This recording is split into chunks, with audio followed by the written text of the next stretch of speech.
दिल्ली में लगभग 1.5 दशक के बाद सर्कल रेट बदलने की तैयारी शुरू हो चुकी है। रेखा सरकार की योजना के तहत अब राष्ट्रीय राजधानी में लोकेशन, फार्म हाउस की वैल्यू और नई कैटेगरी के तहत सर्कल रेटों की जल्द ही घोषणा हो सकती है।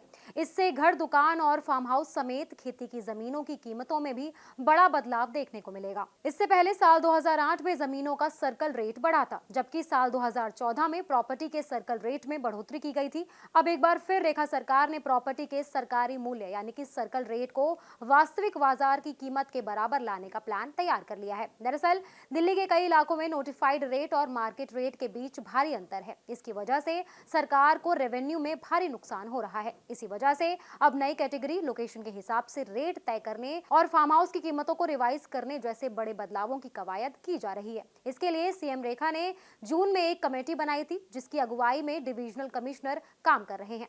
ये कमेटी देख रही है कि किन इलाकों के सर्कल रेट बढ़ाए जाएं और कहां कम किए जाएं।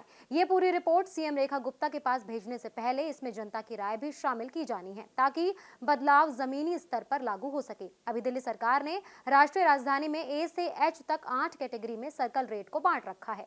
सबसे ऊंची कैटेगरी ए में रेट लगभग 7 लाख रुपए प्रति वर्ग मीटर है और सबसे निचली एच कैटेगरी में ये रेट करीबन 23,280 रुपए प्रति वर्ग मीटर है। लेकिन अब जो समस्या सामने आ रही है वो ये है कि एक ही कैटेगरी में आने वाले इलाकों में कहीं बेहतर इंफ्रास्ट्रक्चर है तो कहीं सुविधाएं कम है। ऐसे में जहां सुविधाएं हैं वहां प्रॉपर्टी की असल मार्केट वैल्यू तो ज्यादा है, लेकिन जहां सुविधाएं कम है या फिर ना के बराबर है वहां के रेट भी ज्यादा हैं। गोल्फ लिंक और कालिंदी कॉलोनी इसके सबसे बड़े उदाहरण हैं। दोनों एक कैटेगरी में आते हैं, लेकिन दोनों इलाकों की मार्केट वैल्यू और रहन सहन की स्थिति अलग है। इसी वजह से अब लोकेशन आधारित नई समीक्षा आवश्यक मानी जा रही है। दिल्ली में नए सर्कल रेट लागू होने से सबसे ज्यादा फायदा उन लोगों को होगा जहां इंफ्रास्ट्रक्चर और सुविधाएं ठीक ठाक है। इसके बाद सरकार के राजस्व में बढ़ोतरी होने के साथ साथ काले धन पर भी लगाम लगेगी। इसके अलावा जिन इलाकों में इंफ्रास्ट्रक्चर और सुविधाओं की कमी है वहां जमीन के रेट कम हो सकते हैं।